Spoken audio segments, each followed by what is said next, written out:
تھوسیڈائڈس کے حالات زندگی کے بارے میں بات کرتے ہیں تو تھوسیڈائڈس اپنے آپ کو ایک ایتھینین بتاتا ہے۔ ایتھنز ایک ریاست ہے یونان کی، اور ایتھنز کا رہنے والا تھا تھوسیڈائڈس، یا یوں کہہ لیجئے کہ وہ وہاں پیدا ہوا، اور اس کے والد کا نام اولورس اس نے بتایا ہے، اور اس نے یہ بتایا ہے کہ وہ ایتھنز کا جو علاقہ ہے ڈیم آف ہیلیمس، یہ وہاں سے تعلق رکھتا تھا، اور اس کی جو ارلی لائف کے بارے میں جو ابھی تک مشکوک باتیں، تو البتہ یہ بات ہمیں پتہ چلتا ہے کہ جب 10 یا 12 سال کا تھا تھوسیڈائڈس، تو اس وقت وہ اپنے باپ کے ساتھ اگورا آف ایتھنز میں گیا تھا۔ اگورا آف ایتھنز بیسیکلی ایک جگہ ہے، چوک کہہ لیجئے، جہاں پر ایتھنز میں لوگ بیٹھ کر آپس میں گفت و شنید کرتے تھے، اور مختلف معاملات پر بات چیت ہوتی تھی۔ اگورا آف ایتھنز میں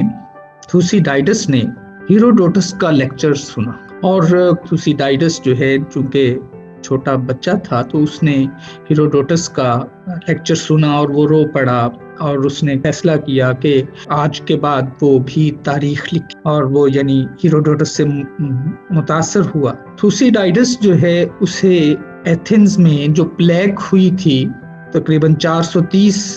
BC میں، جب پیلوپونیشین وار کا دوسرا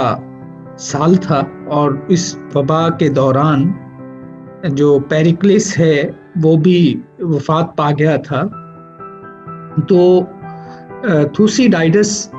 نے وہ وبا خود دیکھی اور وہ اس میں بچ گیا، اور پھر وہ یہ بتاتا ہے تھوسیڈائڈس اپنے بارے میں کہ وہ سونے کی جو مائنز ہیں ان کا مالک تھا، اور یہ تھریس کا ایک کوسٹل ایریا ہے۔ تھریس ایک علاقہ ہے جو آج کل بلغاریہ اور گریس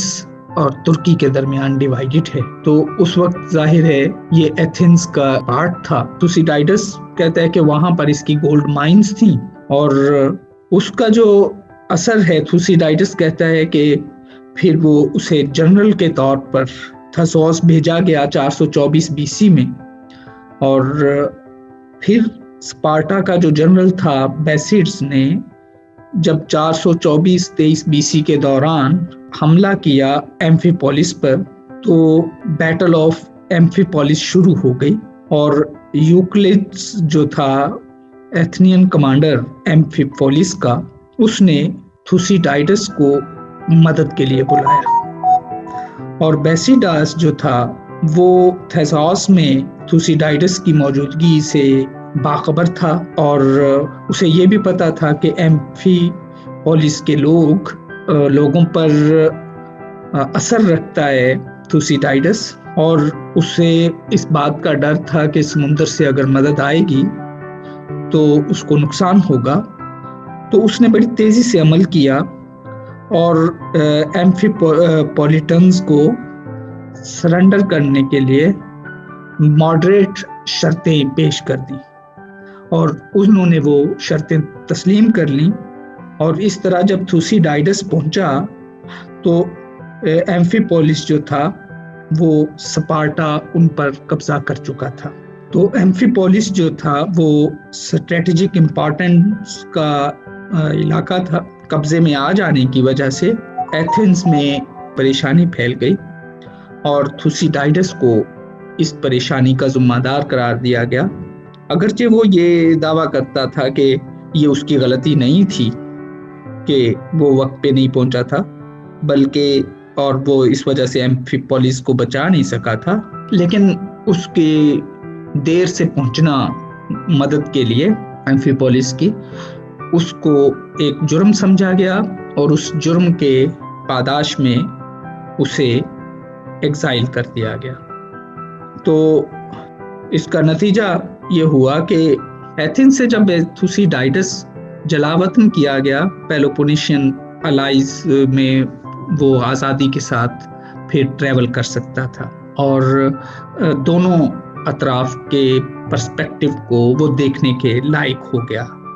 تو ہیروڈوٹس نے لکھا تھا کہ اولورس جو تھوسیڈائڈس کے والد کا نام ہے، وہ اس کے بارے میں ہیروڈوٹس نے یہ بتایا ہے کہ وہ تھریس اور رائلٹی کے ساتھ اس کا تعلق تھا،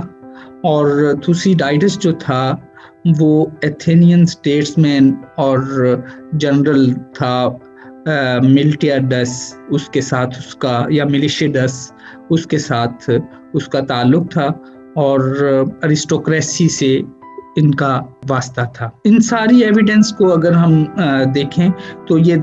لگتا ہے کہ اس کی فیملی جو ہے وہ تھریس میں ایک بڑی اسٹیٹ رکھتی تھی، اور جس میں سونے کی کانیں بھی تھیں، اور جس میں ان سونے کی کانوں سے جو فیملی ہے وہ اسے کافی اس کا اثر بھی تھا۔ ظاہر ہے سونے کے مالک ہونے کی وجہ سے ایک دولت مند فیملی تھی۔ تو تھوسیڈائڈس کے یہ حالات بس ہمیں پتہ چلے، لیکن تھوسیڈائڈس کی جو وجہ شہرت ہے